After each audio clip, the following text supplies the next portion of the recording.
Welcome to the Road Forward podcast. I'm your host, Flynn Holbrook, and I have Brent Bayliff with me today. Brent is the safety director at Beachner Grain, and they have operations mostly in Kansas, but all over the Midwest. And Brent is not only in charge of safety for their transportation fleet of about 50 trucks, but safety in general for an organization that has grain silos and fertilizer and all kinds of different operations going on. And so I uncovered something really interesting when I was visiting with Brent before the show about culture. And he's been in safety a long time, and he said that the most important thing about safety is building a good culture, and that's how you sustain a good safety program. So Brent, tell me what is so important about culture? Well, Flynn, I think, culture is the basic principle that we have to build around. And if you don't have a culture, or in other words, the buy-in from all of your employees, in my opinion, all the safety policies, procedures, all the written stuff really isn't effective without that buy-in. And so is that what people are doing wrong in safety? Are people going out and building policies and procedures and trying to enforce them without getting that buy-in? Is that a common thing that you see? I think it is. I think a lot of people base their safety programs around regulations and what's required of them. And following the regulations is just really a first step. If you don't really have that buy-in, I really don't think your people are being safe on a daily basis. So how do you get buy-in? I've heard you say that twice. Well, I think the biggest thing you have to do is include all of your employees in that safety program from beginning to end. So if for example, if you're developing a procedure or a policy, the employees have to be a part of that development in order for them to have the buy-in in order to, make that policy work on a daily basis. And so, Brent, and look, I'll tell you, I owned a trucking company at one point in my life, and I was terrible at this. How do you in practice actually go out and build this safety culture and get buy-in and make this work in the real world? That's the million-dollar question, I guess, Flint. It's just a daily activity that you have to do. You have to be in front of employees on a regular basis. You have to make them, included in all the activities on a regular basis. It really boils down to, walking the walk and not just talking the talk, as some people would say. But yeah, I think it's just continually being in front of those employees, stressing the importance, and making them feel a part of the whole process. And so, Brent, how are you doing this? Can you give us some examples of how you're doing this in your organization? Well, I'm on site, or we have somebody doing safety on site continuously. I know a lot of companies do maybe an annual meeting or a monthly meeting, but we try to be on site on a regular basis. Granted, that's hard to do when you have, 40 sites to go to, but the more we're in front of those folks, and it doesn't have to be formal. It can be very informal. It can just be having that conversation, making them included in the process. Again, I'll probably repeat myself several times. It's okay. But the more we're in front of those folks, the more, we're having those conversations, the more comfortable they feel about, discussing something, the more they feel about being a part of something. And Brent, you mentioned to me when we talked previous to the show that you occasionally get phone calls from your employees, and they may be asking a question, right? And I think that this was something I took away from our earlier conversation, was somehow you've managed to build this culture where it's okay for me as an employee to call you with a question when I don't know what I'm doing, right? Or I may have doubts that I'm doing something the right way. And what you told me was that you would never discipline an employee for not knowing what to do as long as they pick up the phone and ask. Oh, absolutely. And we start that on day one when we do new employee orientation. Every employee, I make it very clear that we are available to them 7 days a week, 24 hours a day. If there's a problem, pick up the phone and call. I guess my favorite line is, if we don't know it's broke, we can't fix it. And it doesn't matter what it is. It can be a procedural problem. It can be a policy issue. It doesn't really matter. Just pick up the phone and call, and we'll talk through it. If we can't talk through it and figure out, a fix, if you will, then we'll do it in person. But that's how important it is to us that questions and safety in particular is. We're going to make it a priority. And I guess that really goes right back to your culture, right? Like that's something that you have to ingrain in that safety culture. I guess maybe, Brent, can you describe that culture? I mean, if you had to put it into words, what is the culture that you've built? That's a good question. I think it's all inclusive. I think there are no boundaries to this culture. I think it's always changing. It's kind of a living thing. You don't just say I've got a culture and stop. You just got to keep building on it on a regular basis. I think it's all those things. And culture is like so hard to define, isn't it? Oh, it's such a hard thing to put into words. Yeah, it is. But those are the things that come to my mind, all inclusive, ever changing. It's just something that, that we have discussions about, not only from an executive level here in a corporate office, but all the way through, like I said, to the first day an employee is employed and we do new employee orientation, we start stressing the word culture. Yeah, and you want everybody to be a part of it. I think that's Absolutely. really that's what's so important about culture, that people, because it's fun as managers to sit there and say, oh, we've built a great culture, but the real question is, if as a manager you can feel like you have a good culture, but have you been successful in pushing it all the way down to the lowest level employee Right. in the organization? Absolutely. And will that employee pick up the phone and call you, if he's got a problem, he or she has a problem? And when they start doing that, then I think you've reached a hurdle. You've crossed a milestone when you can get the newest employee to pick up the phone and call and ask you a question. The last thing I ever want to do, and I think the last thing anybody in our corporate office wants to do, is be intimidating. We're not here to, it's not an I gotcha kind of thing. It's, we want everybody going home every night, in as good a shape as they came that morning, ready to go the next day, and whatever it takes from this office, that's what we'll do. Yeah. And I think that this is something that, especially in the trucking business, that people miss to some extent, because you oftentimes don't get that face-to-face with truck True. drivers, right? And so it's Yep. really hard to build this with drivers, unlike hourly employees that show up at 8 o'clock and you see them every day. You might not see your drivers very often. That's true. That's absolutely true. Now, I'm fortunate that most of our drivers will be at our locations, on a regular basis. So I do get a lot of contact, face-to-face contact with our drivers as well.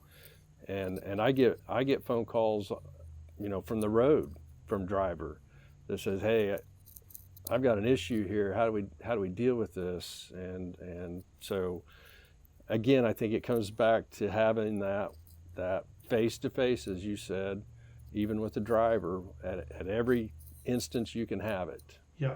And I think culture, it's funny, it's almost trust.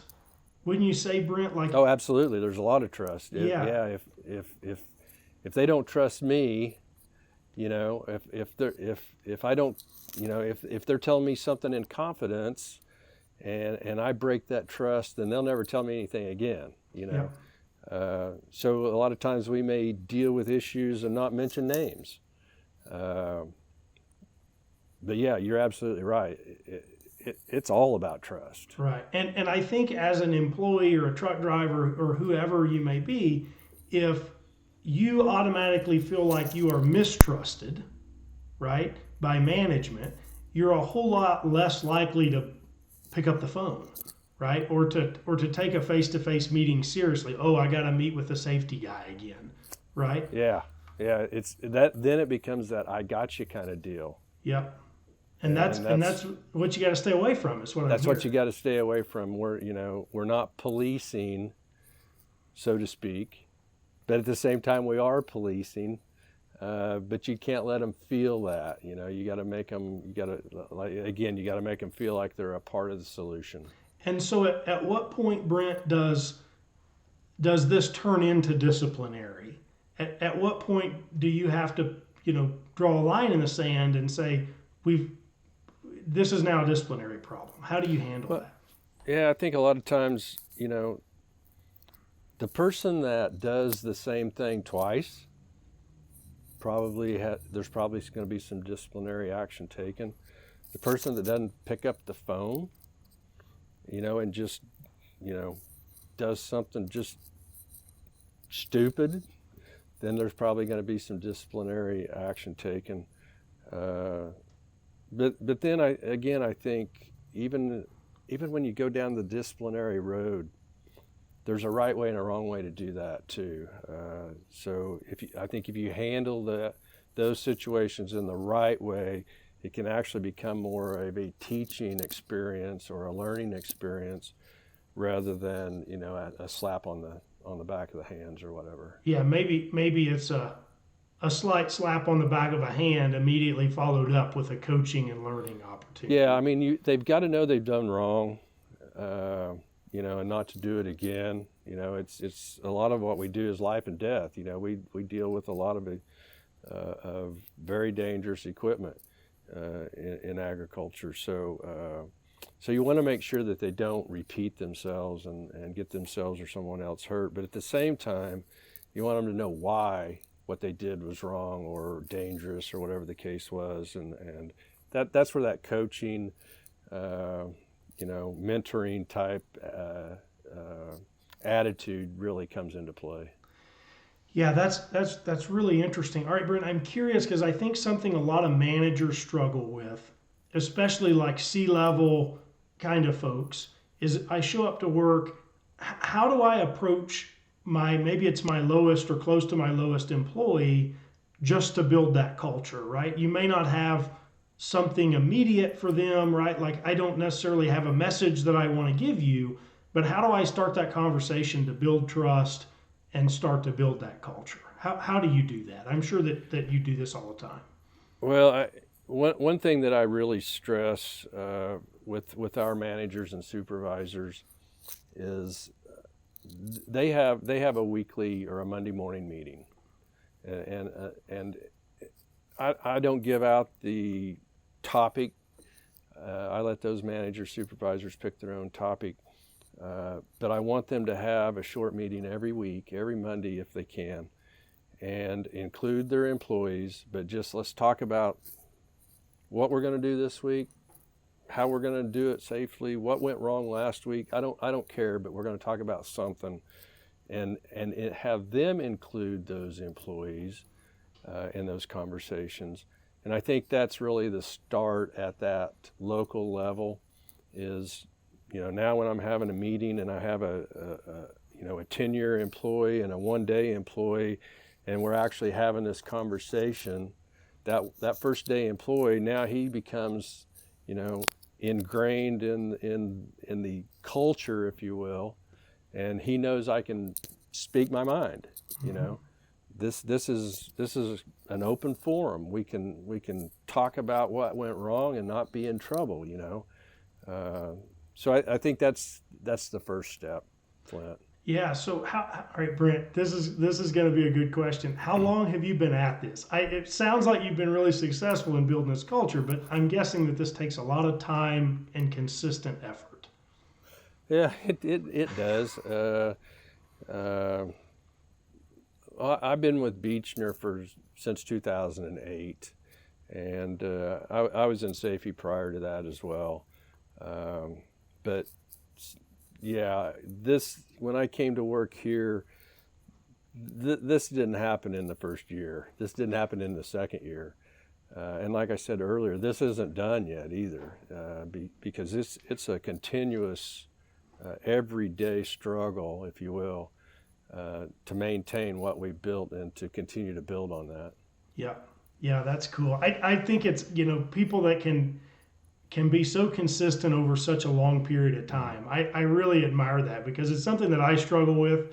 It's easy to throw out ideas and policies and then move on with life as a manager onto the next shiny object. But Yeah. but to stay and be so consistent and build that culture, I mean, kudos to you, Brent, because it's. Well, Go ahead. yeah, well, I mean, we've all got that book on the shelf that's loaded with policies or procedures because somebody one time told us we had to have all that stuff in writing. And we do, and I'm not knocking it because it is important. But like I said before, and Gary Beachner and I had this conversation on my first day, that we've got to walk the walk. We just can't talk the talk. We can't, putting something in the book on the shelf is not enough. So yeah, we've had a lot of success. We had failures, absolutely, but in my mind, knock on wood, if nobody gets hurt or killed, a failure is really a good thing because you can build successes on failures, and so I don't fear to fail. I just fear not to act on those failures, and that's what keeps me going forward. Yeah, that's cool. I like that saying. So, all right, if somebody's listening to this show, Brent, and they're thinking, "Gosh, I haven't really walked the walk. I've talked the talk, right? And I have the policies and I have the procedures." Give us like one really actionable thing that they should do tomorrow when they get to the office to start building this culture. I think one of the biggest things that hold people back, and I use this all the time, even with my kids. You got to eat an elephant one bite at a time. So you just pick a piece. Here's where I want to start, and maybe it takes us 6 months to get that piece chewed up and swallowed.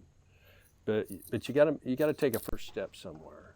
So take a look at your issues, take a look at the problems, take a look at where you want to go, and just take that first piece, that first step, and then when you think you've got that step completed, then let's take another bite. And you can only eat an elephant one bite at a time. Yeah. And believe me, this is an elephant. When you start talking about building a safety culture, it's a huge elephant. But you can only do so much in a day, and you do as much as you can, and then you go on to the next day. Amen. Yep. And eat an elephant one bite at a time. You're giving me all kinds of good sayings today, Brent. I love it. My kids get tired of me telling them that, but they all. And I use my kids for examples a lot of times when we have conversations about safety too. But they get so stressed out about I can't do. There's too much. It's like take it one step at a time. Yep. Do what you can today and finish it tomorrow. Yep.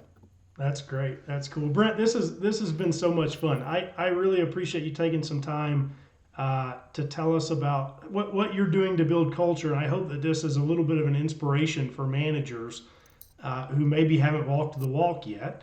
So I really appreciate you being on. I'm curious if listeners wanted to get a hold of you and shoot you an email or LinkedIn or like what's the best way for people to reach out to you, Brent? Yeah, probably email is the best way, Flint.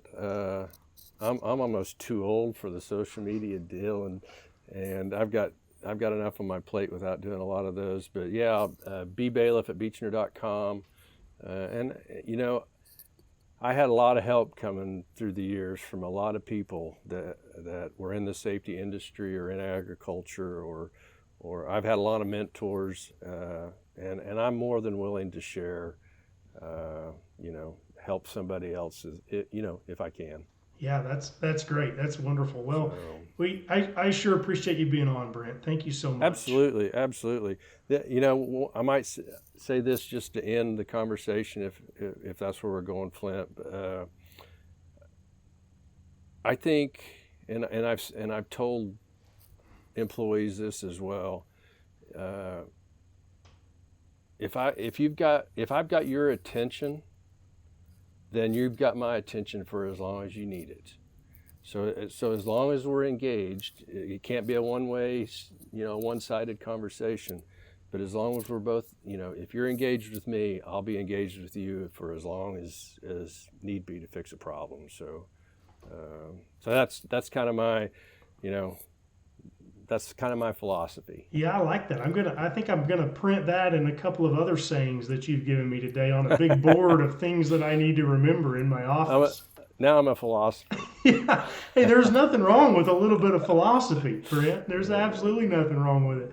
Well, guys, if you're listening to this podcast, we really hope that you're enjoying it. If you are, wherever you're getting your podcast, Apple Podcast or the Spotify, go ahead and click that 5-star review for us. If you're really enjoying the show, if you're finding this useful, we love 5-star reviews on the road forward. And if you do that, shoot me a text at 806-642-5380 and send me your address, because I've got some swag here in the office that I would love to mail out to listeners. And I want you to, Brent, you're going to stick around once we wrap up here. And for listeners, I'm going to ask Brent the Fast Five after the show. And for those of you that don't know, the Fast Five is 5 rapid fire questions for Brent, and we're going to email his answers out to our email list. So if you're not already subscribed to our email list, go to theroadforwardpodcast.com. That's theroadforwardpodcast.com. There's a form there. Enter your email address, and we will send you the answers that Brent gives us to the Fast Five. So if you're listening, just remember, folks, our industry is changing really rapidly, and you need to sit back and think strategically about you and your company's road forward. Thank you for joining us.